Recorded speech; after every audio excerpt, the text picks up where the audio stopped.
I'm Corey Howard from BlastMagazine.com and the 8-Bit Proof Podcast. I'm here at PAX East with Tom from Kumobius Games, and we are taking a look at Time Surfer. So, Tom, how's your PAX so far? It's pretty good, yeah. It's the first day.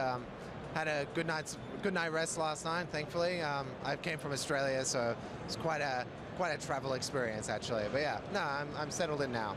How long was that trip in total? In absolute total, from leaving my house to arriving at my hotel, it was 40 hours of travel. So Jesus. Yeah. So, all right, so Time Surfer, tell me about it. It's a runner for iOS right now. Yeah, so it's kind of like a game that combines mashes up two other ideas, like Tiny Wings, which is a pretty famous, popular iOS runner, hill running game, if you will, and it mashes that up with Braid, which is that sort of time puzzle game, pretty famous indie game. So you've got this character that can dive into curves, and you can make mistakes, but you can always reverse time and fix them. And because you have that time reversal power, we're able to throw a lot more at the player, like enemies and spikes and pits. So it really built on top of what Tiny Wings had, but threw a lot more at the player. But of course, using the time power, they can get around that. This is probably the most fun I've had with a runner because it also gives you you have other goals when you're running. It's not just reach how far you can go. You have the mini goals to accumulate more. What's the currency called? I can't remember. Oh yeah, space cakes. Yeah. So you collect space cakes, and that allows you to unlock costumes. And you, when you increase in rank in the game, which you do by completing missions, which I think what you were mentioning. So you complete the missions, you increase in rank. That allows you to use new pets, and you feed the pets space cakes to take them with you. So some of the pets change the gameplay and help you solve some of the missions, and some of them help you just get further in the game. And there's a high score system through Game Center as well. So yeah. I know one of them makes you go faster. One of them gives you a boost at the beginning. What do some of the animals do? Probably one of the most powerful ones helps you with one of the other modes in the game called Hell Mode, where the game is just full of spikes, pretty much. Sounds fun. Yeah, it's pretty cool. But this pet is like this robot. It kind of looks like Ultraman or something, and he makes it so that the magnet field bonus that you can collect in the game also destroys spikes when it touches them. So it lets you, go through this spike-infested area, but just smash through spikes as you travel through. So that would be super useful. And I know another one of the things a lot of people are talking about for this game is the music. The music is fantastic. Tell me about who wrote the music for the game. So the music's by a musician based in Australia called Darius Carlin, and we just we really since it's an endless game. We hadn't made an endless game before, but one of the things that we always say about endless games is if they only have 30 seconds or 1 minute of music that loops, it just drives us crazy. So we really just gave him a lot of free form.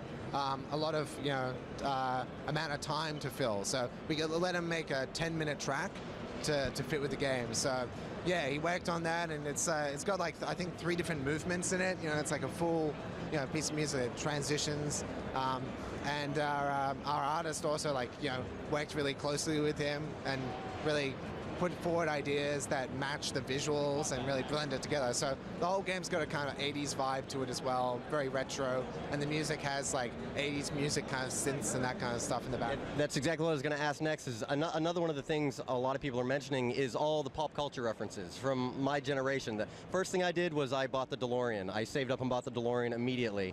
But now I want to buy the Terminator on the bike. And whose idea was it to implement all that stuff?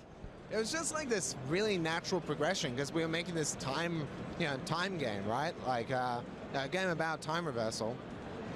So it just seemed natural to start putting in time traveling kind of characters or references. So there's a police box, kind of like Doctor Who, that kind of thing. So there's all these little jokes and pop culture references, as you're saying. And then there's someone who's like a time traveling swordsman, kind of like Dragon Ball Z. There's little jokes like that all throughout it. So yeah. Right, so in the office, who can get the best score?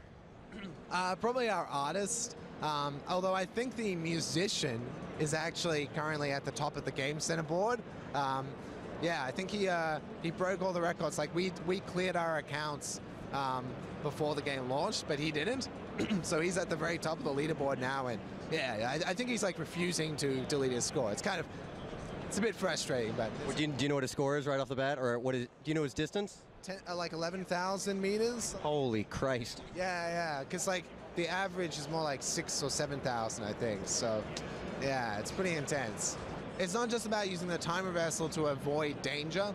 It's about using it like a twitch-based mechanic that you want to use it to constantly adjust and fix your trajectory and improve everything you're doing. So yeah, some people like see us play and go, whoa, I had no idea that's how you're supposed to, whoa. Yeah. So you said there's an update coming soon, right?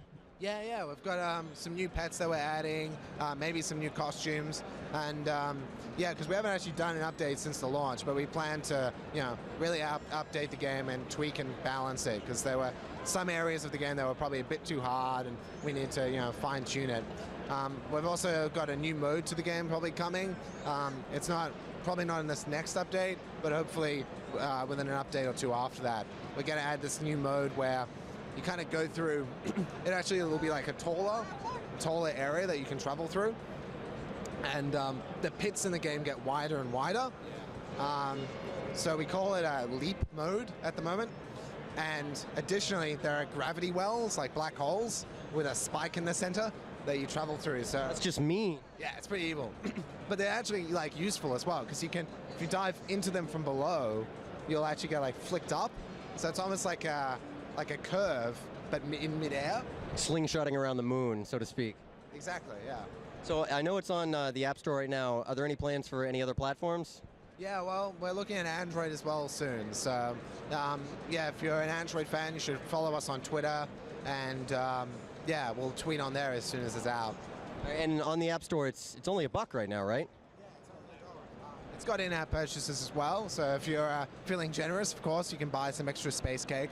But yeah, it's only $1. Yeah. You can never have enough space cake. That's true. That's true.